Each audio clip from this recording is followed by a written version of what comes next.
Hello everybody and welcome back to Madden 2002 in the very final episode of the very first season of this Bills franchise mode. We've been plugging away at it here, getting all the games out of the way. It's been a ton of fun, and now we are wrapping things up with the last two games of our season against the Atlanta Falcons on the road in Atlanta, Georgia, and then we finish up on the road again in New Jersey in East Rutherford against the Jets in the Meadowlands, which in this game is just called Giant Stadium, so whatever you want to call it. The field says Meadowlands, but the game calls it Giant Stadium, which is funny if you're a Jets fan, but either way, so we are kicking things off here with the Falcons, who, of course, after their amazing Super Bowl losing season in 1998, have had two back-to-back pretty horrendous seasons in 99 and 2000, and even coming into this game, like in Madden, the game, not in this specific game that we're watching, but in the game Madden 2002, they're not a very good team here, just roster-wise. They do have a rookie Mike Vick on the roster, but they are rolling with Chris Chandler still, which in probably his last season as a Falcon, he probably retires after this season, I would imagine, and then the Birds are probably going to go straight up with Michael Vick moving forward, but Chris Chandler has played a majority of the season, pretty much all of it. Vick has barely touched the field so far this season, so they're definitely giving him some time to develop, I guess, behind Chandler, and maybe that'll work out for them. Who knows? But there's a lot of fun pieces on this Falcons team, but obviously we know in real life that this core would not work out the way it is, with Jamal Anderson and this very old receiving core. There's a lot of old receivers one of which just caught a pass, Terrence Mathis, but yeah, there's a lot of old receivers here. Like, the Falcons' top 2 or 3 receivers are all, 10-plus year vets, so this Falcons team is going to look very different in a couple of seasons here, but they're wasting no time driving down the field. Jamal Anderson is just dragging guys with him here before he gets brought down inside the 10-yard line. Look at that, man. Just a physical run. Look at that. Just shaking off all of our big defenders. It matters to him not. He does not care. And Jamal Anderson has had himself quite the year here. He's looking for 1,000 yards in this game potentially if he can, which would be his second straight season of 1,000-plus yards. But instead, Chandler's going to try and throw for it through the air, and it does work out for him as he manages to find an open target, and that is not one of the names I wrote down. So Algie Crumpler, of course, is on the roster as well, the rookie, but he hasn't really done much of anything so far in this season, and Dilfer is doing the wrong things in this season as he finds a Falcons linebacker here for an interception. Cliff Harris is mad, bro. He is steamed, man. He said, hey, the season's on the line. A season over 500 is on the line in our first year, dude. You got to lock in, play better than that. But fast forward to a 3rd and 2, and Anderson juke move to get away from the pressure in the backfield, and now he's in open space along the sideline, and Cowart's able to track him down and bring him down inside the 20, but not before Jamal Anderson can pick up a bunch of yards on the ground, and already Jamal Anderson is making our defense completely pay for it. So fast forward to a 2nd and 3, and now we're going to have a penalty, and that's going to fall on our defense here as Eric Flowers jumps offside. So reshuffle the deck here for the Falcons and give them a fresh set of downs with goal to go, because that's just a mental mistake, man. You can't make that kind of mistake in the red zone. Absolutely not. So 1st and goal here. Chandler is going to hand this one off to Anderson. Anderson shimmies and shakes up the middle of the line of scrimmage and manages to find some open end zone turf, and that's going to be a Falcons touchdown. So there you see the rushing comparison. Rushing, typically an area of the game where we do very well, has not happened so far in this first half, but now with just 15 seconds left to go in the first half, able to find, I believe it's McDonald, McDonald, a free agent who only has 2 catches on the year. I think it's just his 3rd catch. Trying to get up to the line of scrimmage here, maybe get the spike off, but the time is mismanaged, and Dilfer cannot get the snap off. So that's going to be how our half ends. So I wanted to show you guys that just because there's nothing that's been happening on offense for the Bills so far in this first half, except for that, and it completely ends that way. So now you guys get a rough idea of just how we're playing right now, with, I don't want to say playoffs on the line, but a potentially decent season here at 8-8 or 9-7 on the line here, and we're just laying a complete wet fart here in Atlanta as Jamal Anderson continues to make us pay for it. Look at that, already over 100 yards on the day here, just early in the second half, and getting his 2nd touchdown. He's been everything for this Falcons offense. Chandler doesn't even have to rely on the receiving core. It doesn't even matter, because Jamal Anderson's just running all over us. Our rushing defense is just nowhere to be found, but finally we get a little bit of a breakthrough here as Eric Moulds gets a catch across the middle on a crossing route, and is able to turn it into a lot more by turning upfield and getting us well into Falcon territory inside the 30. But fast forward to a 3rd and 10. Got to get the ball moving any way that we can. And Dilfer finds an opening once again. This time it is McDaniel, not McDonald, McDaniel across the middle. And he nearly gets into the end zone. But we will take it any way that we can get it here because it is a fresh set of downs. That's what's important. With the Falcons forcing a 3rd and goal. Got to punch it in if we can. Bryson has to redirect and finds open space and is in the end zone for a touchdown. So you thought that play might have been dead to rights. I certainly thought it was dead to rights. But shout out to Bryson here for redirecting and turning upfield here and finding an opening to get into the end zone. So finally we have checked into this game here. We have finally got some points on the board. We will not get shut out here in Atlanta, but it is still a tough deficit to come back from. But we have a whole quarter, man. So just 2 more scores here. If our defense can lock in against Jamal Anderson and this Falcons rushing attack, we might have a different game on our hands. So fast forward to a 3rd and 6. Dilfer crushed as he throws, and that pass is errant and just flies as he gets absolutely hammered. Look at that. Oh, God. I'd be shocked if he gets back up and shakes that off. Man, that was a huge hit on Dilfer. I remember earlier in the season, protecting Dilfer was one of the problems that we have. That's why he was kind of, so kind of careless with the football here. But it's gotten a lot better, but still, that is a rough hit to watch take. And now on a 4th down here, just kind of do or die time, Dilfer manages to find Peerless Price along the sideline, and that's going to at least keep our game alive, I guess, at least for a little bit longer here, as we're losing a lot of time in the 4th quarter. But a huge bailout here. A nice pass from Dilfer, just puts it exactly where it needs to be. Could have been a little bit more in bounds. Give Peerless Price a chance to do something with it in bounds, but either way, we will take it. So on 1st and goal, Dilfer goes back to that same spot, and it's Peerless Price for another Bills touchdown. And that is touchdown number 5 for Peerless Price on the year, and that is more than Eric Moulds, which is not a good sign. But yardage-wise, Eric Moulds leads the receiving corps far and away. But now the Falcons on the other end of the field here, and now we're going to see someone else check in running the football here. It's not Jamal Anderson, and it is not their fullback either. So the Falcons finally relying on some backup running backs here because, hey, man, you don't need to keep running Jamal Anderson. I think playoffs are kind of off the table here for the Falcons. They might still be fighting for it. It's possible, I guess. They've had a pretty decent season here. Chris Chandler, we haven't hardly seen anything from Chris Chandler, but his yard totals and his touchdown, and I think even his interception total is his highest since that 98 season. So he's been having himself a decent year here, but on 3rd and goal, our defense decides to just show up firm here and create a goal line stand as Jamal Anderson cannot find his way into the end zone. The Falcons finally put him back in there, said, dude, just get in the end zone, and he can't do it. So on 4th and goal, the Falcons are going to have to rely on the kicking game here, and that's going to extend the lead back to 10 points. Or extended to 10 points, as now that pretty much puts it just about out of reach with just a minute left to go in the game. That's about everything that has happened, but with 37 seconds left to go, 4th and 10, down to the last opportunity here, and Dilfer absolutely nowhere to go with the football, and nearly gets intercepted, and that's going to pretty much do it here in Atlanta for your Buffalo Bills here as we come out and really just kind of uncompetitive, just a complete uncompetitive game, and the Falcons absolutely do keep their playoff chances alive here at 9-6. I'm not really sure where they stand right now in the NFC West. I think they're in the West now. I think in this era, in this iteration of the NFL, I think they're in the West, right, with the Panthers and the Saints, right? Is that am I thinking that correctly? It makes absolutely no sense. Thank God the NFC got restructured because it makes absolutely no sense. But either way, the Falcons still keep themselves very much alive, probably in their division race. I'm not sure how the division looks, but at the very least in the playoffs, they certainly probably have clinched. Maybe even by winning this game, they could have clinched. I forgot to record and look at standings before this because, again, I know that we don't really have much of a chance as far as playoffs goes. I wasn't really thinking about any of our opponents, but both the Falcons and the Jets, I think are on the table. The Jets probably not so much, but the Falcons absolutely. So, but it's a good game for them to win, and just offensively, we just do absolutely nothing, man. Kind of a disappointing game from many different metrics here. Probably expect a little bit more, but again, we're kind of playing with house money here, just winning as many games as we have so far this season. There's not a whole lot that we really need to see or look for from this team. I think we already know what needs to be fixed and what needs to be changed or corrected.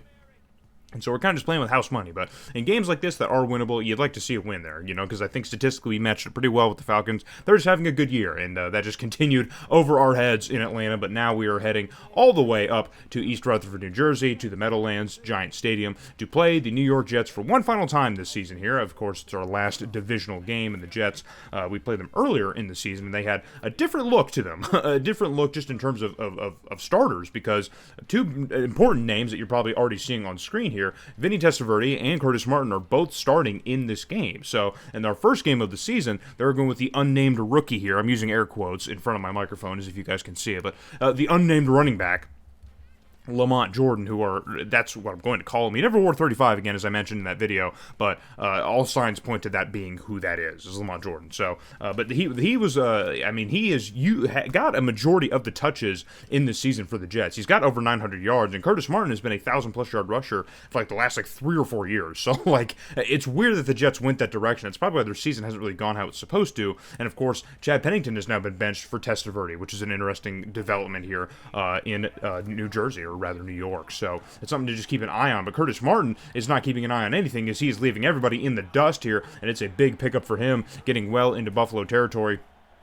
And that is just his first touch of the game, and he gets almost 30 yards on it. So, again, I just want to reiterate here, Curtis Martin only has 280 yards on the season entering into this game, okay? Just bookmark that somewhere in your head. Just, foreshadowing. It is a literary device. Just put it somewhere in your brain. So, as Curtis Martin, again, gets on the outside edge, and he's just making the Bills' rushing defense pay, which we already saw a week ago in Atlanta was an issue. So, it looks like it's still continuing to be an issue here late in the season. It's very odd. But on 3rd and 8 here, we finally tighten up here on the edge. The Jets instead try to go to their fullback, Richie Anderson, who's built like a running back. It's very odd. But Richie Anderson gets snuffed out on the edge. He can't do the same thing that Curtis Martin can do. So the Jets are going to have to rely on the special teams unit here. A bit of a chip shot, a little bit of distance on it, but still an easy field goal nonetheless for Hall, as he nails it through, and the Jets are going to take a 3-0 lead here at home. And that's all that's going to happen in the first quarter. So, again, another slow start for this Bills offense. Remember, I think we did get shut out in the first half in the Atlanta game. So, we're on our way there now, unless we can do something here on offense. And Sammy Morris cannot just get outside and get across the line to gain. And look at that. Look at the rushing comparison. Just nothing happening. So, Sammy Morris was already silenced last week in Atlanta, and it looks like it's going to be a similar situation here with the Jets. So, but Steve Christie, goodness gracious, man, puts everything behind that kick, and that is, again, just a further indictment of why the slider needs to be adjusted, because there's no way Steve Christie's nailing a 53-yarder in his wildest dreams. Absolutely not. So, but 1st and 10 for the Jets, now heading the other way, right at up midfield, and Curtis Martin takes midfield and turns it into plus territory here as he gets right across midfield and gets firmly helps the Jets out here and gives them a new lease on life. And again, 280 yards just on the season, and we're going to keep an eye on that. And Martin now going to the same side of the field here, and he's got plenty of men beat here, but finally he's going to get brought down, but not before getting inside the 5-yard line. Look at that, averaging 11 yards a carry, dude. He is just absolutely eating our lunch right now on defense. I don't know what is wrong with our rushing defense. It hasn't been this bad all season long. There haven't been a ton of great running backs who have really kind of, gotten us like this. But back-to-back weeks, man, we were struggling. And now Nate Clements is struggling as he gets too much of Curtis Martin's face mask on a routine tackle. And it's a 15-yarder, but, because of where we are, it's just going to be half the distance. But the important thing is that it's going to reshuffle the deck here for the Jets and give them 1st and goal. But we have forced them to 3rd and goal once again here, as we nearly had him before the penalty. And Testaverde here just kind of poops his pants in the pocket here and tries to find Wayne Charette in the back of the end zone. And that pass just bounces off his back. It's going absolutely nowhere. So on 4th and goal, the Jets, again, going to have to rely on special teams, and the kick is good. So with all that happening here, everything that Curtis Martin is doing, it is still a manageable game for us offensively. They're only down by a little bit here, just 6-3. We can manage that. So, 2nd and 15, we have an opportunity here on offense, and Morris now finally finding an opening and getting in some open space here, and he's getting across midfield, firmly across midfield, but there is a penalty on the field, and so we will see, and of course, it's a holding call. And guys, I included this play because this happened like 2 or 3 times in the Falcons game.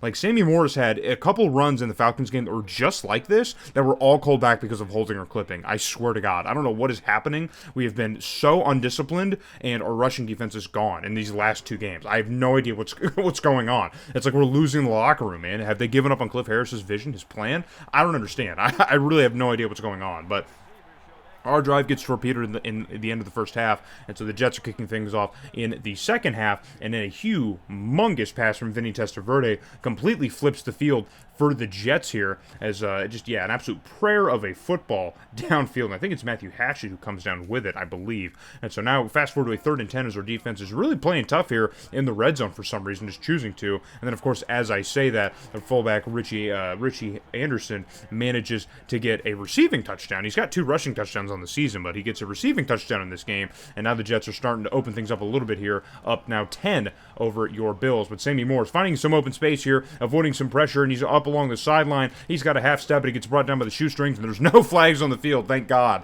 There's no flags on the field. So Finally, we get something from Sammy Morris here. He's got well over 1,300 yards on the season. So, again, playing with house money, he's just racking up the numbers here. It's a great second year for him. And Dilfer is just racking up the interceptions, apparently, because that's going to be interception number 8 on the season for him. And he's finally kind of getting close to that. And Dilfer, for everything that we can say about Trent Dilfer here, his numbers are all like career highs. Like his yardage on the season, he's got over 2,800 yards, which is a career high for Dilfer. And not the touchdowns, though. He's thrown for 21. He's only got 16 right now. So that's kind of been the biggest weakness of Trent Dilfer that I've been talking about all season long. He's just been struggling to spray the ball around to all of our receivers and finding the end zone. That's just been one of the biggest issues. So maybe if he could fix that, this could be a great match in heaven. We could probably win a lot more of these games that we lost by one possession. But right now, late term of the season here, those are just thoughts running through our mind as we look ahead towards the offseason and we stall out on another drive here and rely on Christie's leg to give us a bit of a boost here, pointage-wise, and at least cut the deficit a little bit with the Jets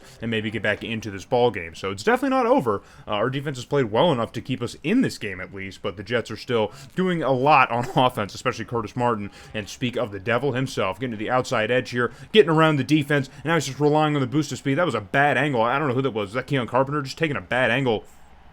But either way, that is going to be a huge touchdown for Curtis Martin. And again, 280 yards on the season entering into this game. And I think he's just about doubled it. I think he's just about doubled it in this game alone. So that is just, yeah, I don't know. Yeah, look at there. 58-yard run from scrimmage. There you go. Congratulations, Curtis Martin. You've just completely feasted on this Bills defense, and I have no idea what to do to change it or fix it. I'm at a loss. I'm beside myself here. I don't know what's going on here.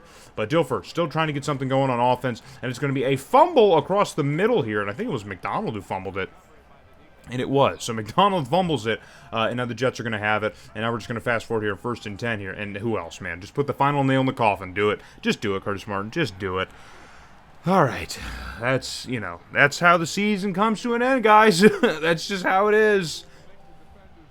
A division game, just a complete nothing burger here in New York. Just doing absolutely nothing here in East Rutherford, excuse me, as the Jets completely curb stomp us here in our final game of the season. And I was even thinking while I was editing, I'm like, dude, we've been like mostly competitive in like most of our games this season. There haven't been a ton of games in which we've lost by more than 2 scores, or if we have, you know what I mean, it hasn't been more than 10 points. But this game absolutely just completely spits in the face of that. As you saw the rushing yards for the Jets here, and we converted a single third down. Just, I don't know what it was, man. I guess we just ran out of steam here after the kind of hot streak that we had kind of down the home stretch. I guess these last 2 games are just kind of too much for our team, man. I guess we just ran out of talent in the final weeks of the season. Again, I don't think playoffs or anything was ever on the table, but it just sucks when you see how well the team is playing, and then for that all to just kind of go away. It just, kind of sucks. And Dilfer didn't even have like an awful, terrible game. The 60% completion percentage is something I'd love to see from him more often. But of course, he had the interception, which isn't great either. So, and in general, we turned the ball over, a couple more times. We're not like a huge turnover-prone team, at least. That's not how it feels to me. But still, I mean, it happens. So that is how the first season comes to an end, man. We finished 7-9 in a season where I thought maybe 2 to 4 wins was the max. So a huge turn for this Bills team here. Cliff Harris era might be off to a hot start. But in the next episode, we're obviously going to get through all the offseason festivities. It'll probably be a live video. So hope to see you guys there, man, when I record it.